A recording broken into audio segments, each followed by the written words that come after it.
Okay, so setting up a feed every night involves this. Okay. This is the feed rig setup. There are 2 bags in here, and it works with the Kangaroo Joey pump, which I'll show you in a minute. So I use one of these every day. You don't reuse them. They just get thrown away at the end, which is kind of unfortunate because it means a lot of plastic waste that can't get recycled. But it'd be really cool if they could figure out a way for us to recycle that stuff. So, it's the 2 bags.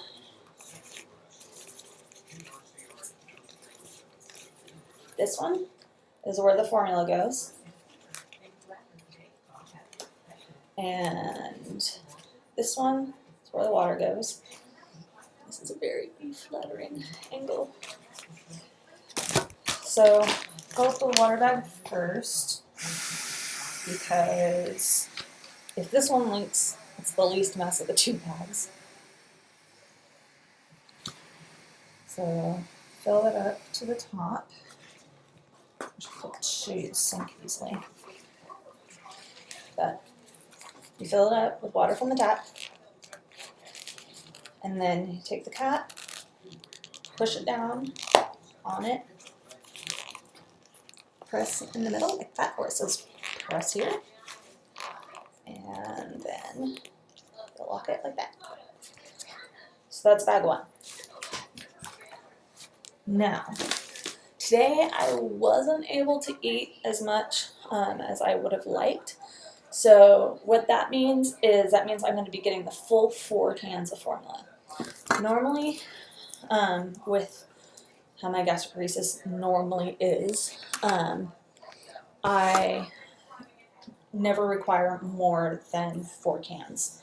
If for some reason I'm not keeping in or down water and food at all, then I get 5 of these. I drop these cans a lot. So this is the formula. It's high protein, low fiber, yummy, smells horrible. Formula smells disgusting. When I first got my tube, the setup that it had was very leaky, and I often woke up in a puddle of formula in my bed, which also meant that I spent most of my time smelling like formula. Very glad I have my new tube set up. I don't have to smell like formula all the time anymore. So with these, ladies, we know these are killer on our nails. So my mom discovered a little trick. You can use one of the cans to do that, and then it's really easy to pop it. Or you can also use a spoon. Sometimes my fingers get split and I'll use a spoon.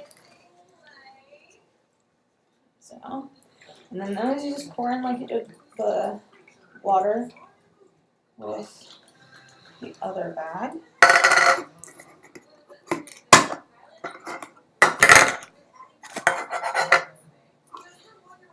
Two.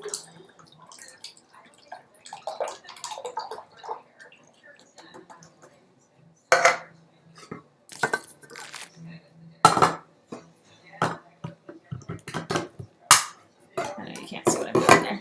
I forgot to pop it on my hands. There we go.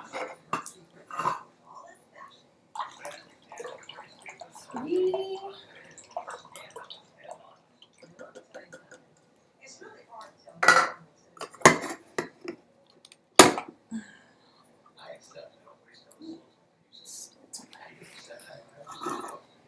And the last one.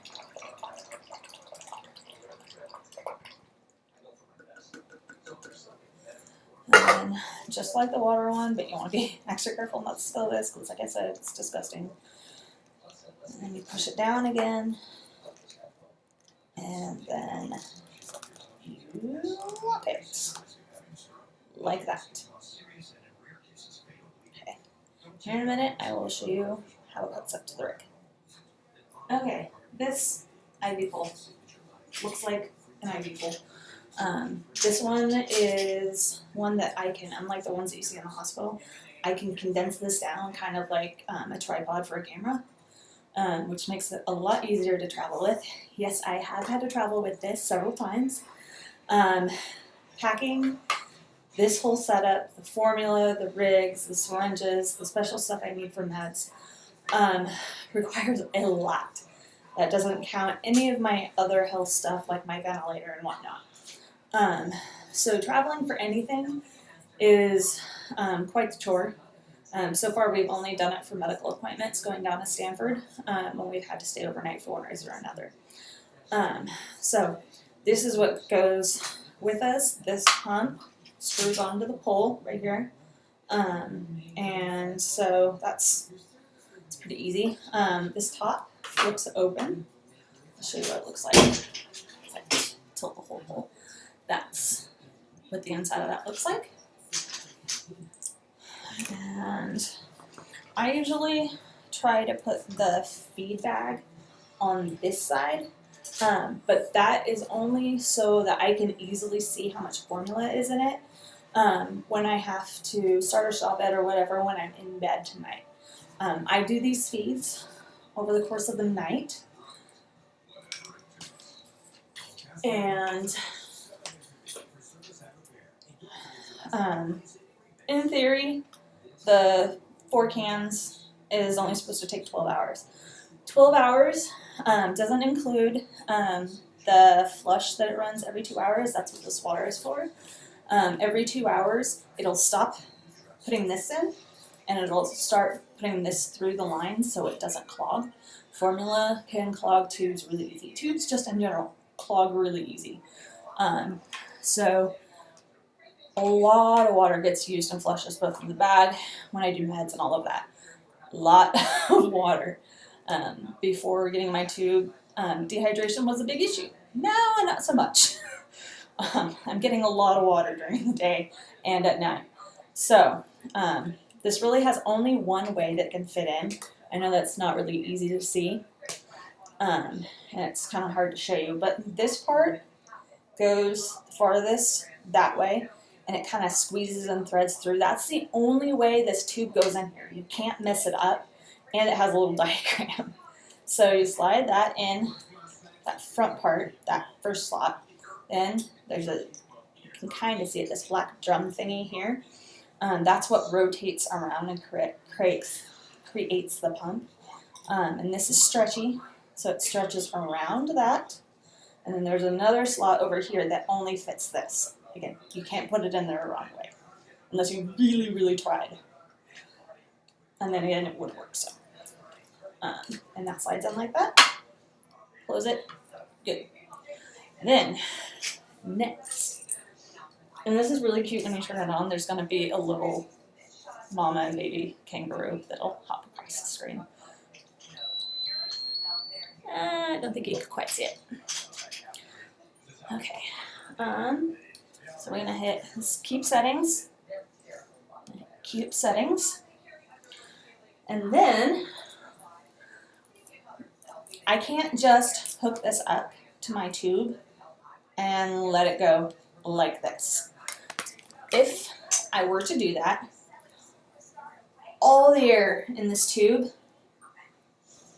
would get pumped inside my jejunal spot. So you have to prime the pump. So they come with these little caps. Sometimes they're easy to get off, sometimes they're not. You gotta be careful not to twist this, because like that, it will come apart. And also if you don't have it tight in there, tight enough, it can leak. So you wanna make sure that there's a little slot thing here for these to put your thing in so it doesn't drip. Sometimes I use it, sometimes I don't. It's usually not that big of a deal. I usually just kind of drape it over here because I have name teeth on this. So then you hit prime pump, and it has options for you to hold and prime either the flush or the feed. I'm not going to do either of those. I'm going to hit auto prime, and you can start to hear it and you'll be able to start to see it as soon as it gets the line going there. So you can hear it going, you can see the water going first, And then the formula. There you go. The formula is coming down the line. See, can't really see it very well, but that little dot thing there is a bottle of water. And there's the formula. And then I just hang this over the sink or a trash can or whatever. Because I don't know if you'll be able to see it. Yeah, you can't really see it, but there's a little dot that comes out the end to let you know it's finished. If for some reason, and it happens on occasion, it doesn't prime the whole thing, then you can use one of those hold thumb ones. And then you hit done. And that's when I can hook this up to my J section of my AMT button. So, this.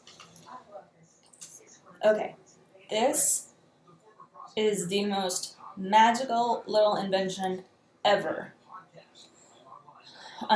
Before my fellow 2Bs told me about these, they're called AMT clamps. And it seems like just a silly, stupid little thing. But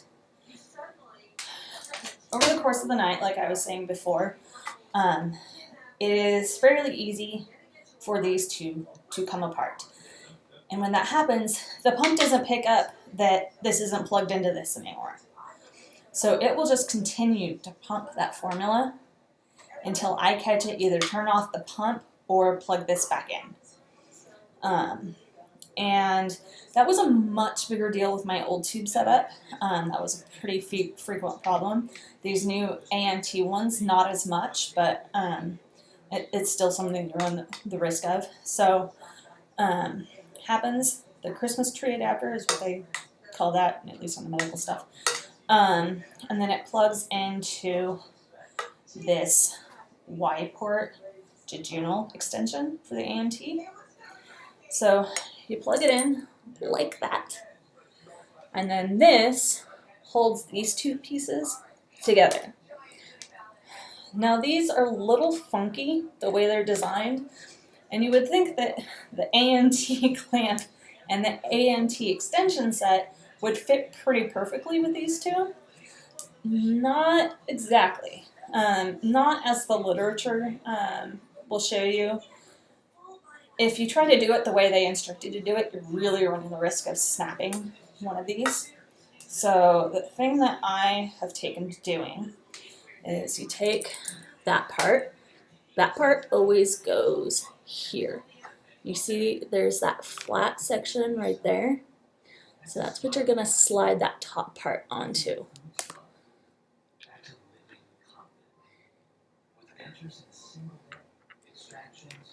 And take that little silicone thing, and there's a little, since I can show it to you there, there's a little slidey, notchy thingy. You stretch that around, and there we go.